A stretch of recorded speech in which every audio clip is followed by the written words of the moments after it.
महाराजगंज में आने के लिए आपका स्वागत। मैं उसी सिसवा विधानसभा से आता हूं जहां सोहगी बरवा स्थापित है। सोहगी बरवा रेंज में उस एरिया में दर्जनिया एक ताल है जहां मगरमच्छ, जिसको देहात के नाम से घड़ियाल भी कहते हैं, वो दुनिया में तो हमें रिकॉर्ड नहीं है, बट इंडिया में, भारत में पहला स्थान है जहां हम उसके प्रजनन केंद्र को खोल सकते हैं, बढ़ावा दे सकते हैं। पर्यटक देखने के लिए बड़े पैमाने पर आएंगे वहाँ, क्योंकि वो जो जगह है आज से नहीं है, आज से है।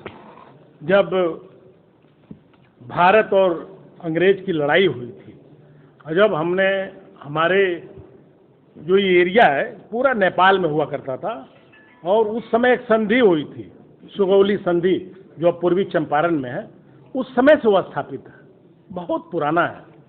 वो बाद में एरिया हमारे पास आया, इंडिया में आया। पहले वो नेपाल में हुआ करता था, जंगल नेपाल में थे। जो लड़ने वाले थे, कोल, भील, मुसहर थे, वो जंगलों के किनारे हैं। उनके शिक्षा को लेकर के भी वन विभाग को बड़ा काम करना चाहिए। वो लड़ाई लड़े, हमको आज़ाद कराए, वो एरिया नेपाल से इंडिया में ले आए। आज हम वहाँ भारत के नाम से स्थापित है। सोहगी बरवा जाने के लिए पहले हम कुशीनगर जिले में जाते हैं, उसके बाद हम बिहार में जाते हैं, फिर नेपाल में जाते हैं, फिर बिहार में आके सोहगी बरवा गांव में जाते हैं।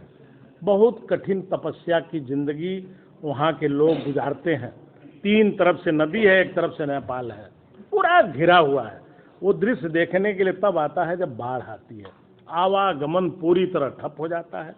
वो मेरे समझ से भारत में नहीं, दुनिया में ऐसा कोई गांव नहीं होगा जो सोहगी बरवा की तरह दुखदाई हो। बहुत कठिन जिंदगी वहाँ के लोगों की है। उसको एक बार आप स्वयं देखिए, उसी के नाम से सोहगी बरवा वन जीव जंतु रेंज है, और उसके डेवलपमेंट में फॉरेस्ट को काम करना चाहिए, फॉरेस्ट विभाग को काम करना चाहिए। वहाँ प्राकृतिक संपदाएं बहुत हैं, हमें उसको डेवलप करना चाहिए।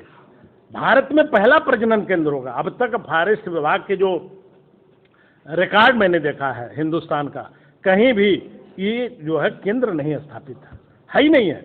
बहुत बड़े पैमाने पर वहाँ घड़ियाल हैं। जब आप कभी जाएंगे, जो यहाँ के लोग जाते हैं दोपहर में, वो पूरा बालू का टीला बना हुआ फॉरेस्ट ने बनाया है वहाँ देखने के लिए। पहली बात। दूसरी बात, वहाँ उसका डेवलपमेंट पहले कराइए। गेस्ट हाउस से पहले वहाँ का डेवलपमेंट होना चाहिए, ताकि वहाँ दुनिया के लोग आएँ। गेस्ट हाउस में दुनिया के लोग नहीं आएंगे, लेकिन वो जो प्रजनन केंद्र होगा, दुनिया के लोग देखने आएंगे। भारत ही नहीं, हमारे जो लंदन के अंग्रेज वापस गए, वो आएंगे देखने, बड़े पैमाने पर आएंगे, क्योंकि वहाँ के इतिहास को जानते हैं, भूल के गए थे। वो नेपाल में था, अब इंडिया में है। इस पर मेरा गहन एक समझ बनी है। हम भारत सरकार के फॉरेस्ट मंत्री से मिले थे, यादव साहब से। हमने कहा था, वो कहे कि बरसात के बाद एक यात्रा मैं तुम्हारे जिले में करूँगा और वहीं चलूँगा जहाँ प्रजनन केंद्र तुम बनाने की बात करते हो, क्योंकि पैसा ज़्यादा लगेगा। भारत सरकार का सहयोग लेना जरूरी है। बिना भारत सरकार के सहयोग से हम बना नहीं सकते। यूपी गवर्नमेंट के पास इतना बजट नहीं है। इसलिए मेरी अपील है आपसे, हाथ जोड़ के प्रार्थना है, उस एरिया में भी एक बार जाइए। और आप वन मंत्री हैं, अब वनों के जो सहयोग से वहाँ के गठबंधन करके इको टूरिज्म के जगह वहाँ के शिक्षा को बढ़ावा देना चाहिए। वो मुसहर वहीं रहते हैं जो अंग्रेजों से लड़े थे, आज़ाद कराए थे, नेपाल के एरिया को काट करके हमें दिए हैं। ये एरिया कप्तानगंज तक हुआ करता था, और सिसवा बहुत ही फेमस जगह थी अंग्रेजों के राज्य में। जब अंग्रेज भारत के राजा थे तो सिसवा में 3 अंग्रेज उनके रहते थे। तब गोरखपुर जिला ग्रेटर गोरखपुर हुआ करता था, और वहाँ के जिला अधिकारी जो होता था वो यहीं आके मीटिंग करता था। वो मिस्टर जान की कोठी आज भी है, बहुत बड़ा चर्च बना हुआ। ये पूरा एरिया भारत में नहीं था, नेपाल में था। वहाँ के राजा रतन सेन हुआ करते थे। और बाद में हाँ, काट बंगला भी अंग्रेजों ने बनाया। वहाँ के एक राजा थे, राजा रतन सेन, जो अंग्रेजों से लड़े और उनका एक बेटा शहीद हो गया। उनके नाम पर भी हम कुछ कर रहे हैं। अभी बहुत अर्ली होगा बताना, हमारी जिला अधिकारी साहब से एक दिन बात हुई थी, इस पर बड़ा काम मुख्यमंत्री जी चाह रहे हैं करो, क्योंकि वो लड़ाई में अपने बेटे को शहीद किए और वहाँ के राजा थे, और आज वो फिर नेपाल में चले गए। वो एरिया हमारे पास है, भारत में है, महाराजगंज जिले में है। स्वर्गीय वर्मा जो वन जीव जंतु एरिया है उसी में आता है वो निचलौल। पहले निचलौल का जो नाम था निचला जगह कहते थे, बाद में धीरे धीरे उसका नाम निचलौल हो गया। वो पहाड़ के नीचे था इसलिए उसको निचला जगह कहते थे लोग, बाद में निचलौल बना और तहसील हेडक्वार्टर है। वहीं मैं भी बस गया हूँ, अपना घर बना लिया हूँ। उसी जंगल के एरिया में टहलने जाता हूँ जहाँ हमें अभी बीच में बाघ 2 मिले थे, दिखाई दिए थे। टाइगर हमको देखने के लिए मिला था, हिरन बकायदे देखे जाते हैं। वहाँ बहुत बड़ी हमारी गंडक समादेश है। जब भारत आज़ाद हुआ था 1962 में हमारे देश की सरकार और नेपाल से समझौता हुआ है। हम नेपाल को बिजली दिए हैं, वो हमको पानी दिए हैं। गंडक समादेश नेपाल में से निकलती है और इंडिया में बिहार उत्तर प्रदेश का सबसे बड़ा केंद्र हुआ हमें विकास करने के लिए, कृषि को डेवलप करने के लिए। आज हमारा जो ये एरिया है जो हरा भरा है वो सिर्फ नेपाल के वो पानी की वजह से, गंडक मैया की वजह से। और गंडक की नदी के बारे में बताना चाहता हूँ, जितनी नदियों के बारे में, दुनिया की नदियों के बारे में जो हमने अध्ययन किया है, दुनिया में पहली नदी गंडक है जिसका पानी स्वच्छ नहीं होता है। सीधे धौलागिर पहाड़ से निकलती है, काटते तोड़ते। आज उस नदी के किनारे जितने गांव हैं सब आय का केंद्र नदी है। इसलिए है जितने लकड़ी आती है वो गांव के लोग उसको रस्सी से खींच करके बाहर लाते हैं। कीमती जो लकड़ी कभी हमने नहीं देखा पानन, वो जाके देखता हूँ बड़े मोटे मोटे पानन की गुल्ली वहाँ मिलती है। सब नेपाल के पहाड़ से कट करके नदी के रास्ते जब इंडिया और महाराजगंज के जिले में स्वर्गीय वर्मा रेंज में आती है तो उसका जो मछुआरे हैं उस लकड़ी को बेच करके अपना रोजगार करते हैं, गरीबी दूर करते हैं, अपने बच्चों को पढ़ाते हैं। उसको डेवलप करने की जरूरत है, उसमें फॉरेस्ट का सहयोग बहुत जरूरी है। फॉरेस्ट में जाने के लिए हमारे पास सड़कें हैं पहले से, हमारे डीएफओ साहब परमिशन नहीं देते हैं। एक इनको निर्देश दिया जाए आज कि जो सड़कें हैं अगर हम तारकोल न बना पाए तो सीसी कर लें। ऑलरेडी जिस सड़क नहीं बनने देते हैं, हमने 6 किलोमीटर सड़क को कटवा दिया।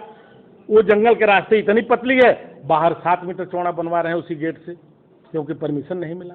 ये इसका बहाना लेते हैं कि ये क्या बोलता है, वाइल्ड लाइफ की बहाना लेते हैं। जो हमने नियमावली पढ़ी उस नियमावली में भारत सरकार के मंत्री भी कहे कोई उसकी दिक्कत नहीं, अगर तारकोल न लगाओ तो देने में कोई दिक्कत, बनाने में कोई दिक्कत ना। जिस सड़क है, सड़क जाती है, हमारे डेफो कंजर्वेटर उस रास्ते जाते हैं।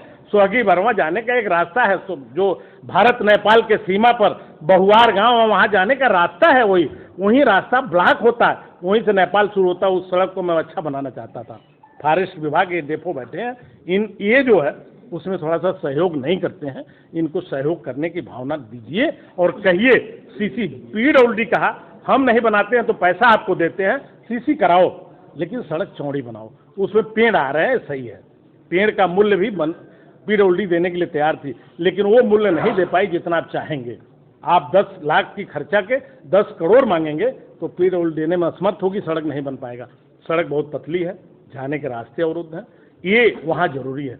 दूसरा मैं अपील कर रहा हूँ जिलाधिकारी महोदय से, आपसे भी, ये पत्रिका हम लोग मिली है, ये हिंदी भाषी देश है, राज्य है, हिंदी में भी रहना चाहिए। अंग्रेजी हम ही नहीं पढ़ते, अंग्रेजी नहीं जानते, क्या पढ़ेंगे? लड़का हमारा समझाएगा, बीवी हमारी पढ़ी लिखी नहीं है तो हम कैसे जानेंगे भाई? तो इसको हिंदी में छपवाओ। दूसरी बात, प्रयास हो कि एक हमारे जो डेफो महोदय हैं जब उनसे बात करिए तो कहते नो हिंदी, तो प्रयास करिए हिंदी जानने वाला डेफो रहे। ये तराई है, ये मंत्री जी से भी मैं कहना चाहता हूँ, ऐसा ऐसा ऐसा व्यक्ति लाइए जो हिंदी जाने। ये साउथ इंडिया के हैं, ये पहले मंदिर पर काम करते थे, वहाँ जो बड़ी मंदिर वहाँ अकाउंट अफसर थे, इनके बारे में मुझे पूरा अध्ययन है। तो यहाँ ये बेचारे फंस गए हैं। यहाँ तराई का हो का हो भैया, ये बोलने वाले लोग हैं, इनको समझ में आता नहीं। तो यहाँ समझने वाला अफसर ले आइए जो हिंदी जाने और स्वर्गीय वर्मा में रहने वाले मुसहर का भाषा जाना, ऐसे आदमी को यहाँ पोस्ट करिए। बाकी सब चीज़ें ठीक है, हमें डेवलपमेंट करना है, आपका सहयोग जरूरी है, सरकार का सहयोग। धन्यवाद। विषय बहुत आगे है।